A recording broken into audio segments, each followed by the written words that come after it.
Љубителите на ладното пиво, вкусната скара и добрата музика, 4 вечери имаа можност да бидат дел од најголемата летна забава, која по 16 пат се одржа во градот под Марковите кули Пивофест 2018. Годинава мислам дека е многу добра. Стварно има луѓе, али програмата е стварно супер, значи.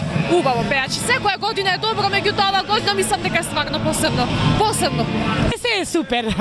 Чим има убави работи во Прилеп, се е убаво.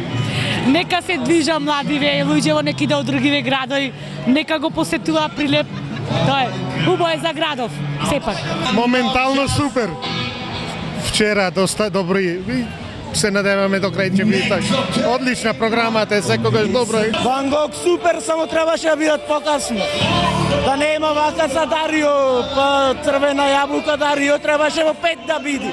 Прекрасно е се, преубаво. Да, најдобро е се.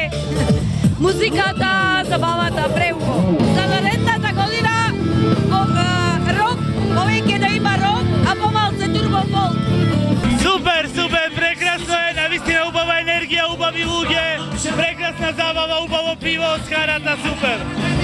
Наредната година нешто странско, некоја Ријана, например, Дженифер Лопес, може зашто да не.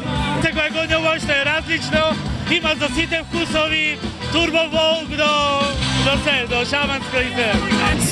Супер, браво Сприра, браво, Пивофест, супер, браво.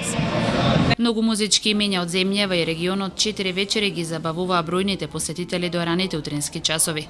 Дел од изведувачите за прв пат имаа настап на Пивофест, но генерално сите очекуваа добра забава, одлично расположение и огромна посетеност. Имаше музика за сечи вкус. Бени нонстоп, Дани, незаменливите Ван Гог и Сараевскиот состав Црвена јабука на едно место ги собра љубителите на рок музиката. Спектакуларен настап на ова издание на Пивофест имаше и мегапопуларниот Жилко Јоксимовиќ, а публиката имаше можност на сцената да го види и да се потсети на некои од хитовите на Дарио, кој настапи за прв пат на фестивалот. Љубителите на хип-хопот уживаа во новите песни на Тони Зен. Лошите временски услови, силното невреме кое го зафати синоќа Прилеп, не беше пречка за спектакуларно затворање на фестивалот. Затоа се погрижија членовите на Либеро Бенд, Александра Јанева, Милица Тодоровиќ и за крај кралот на народната музика Шабан Шаулиќ.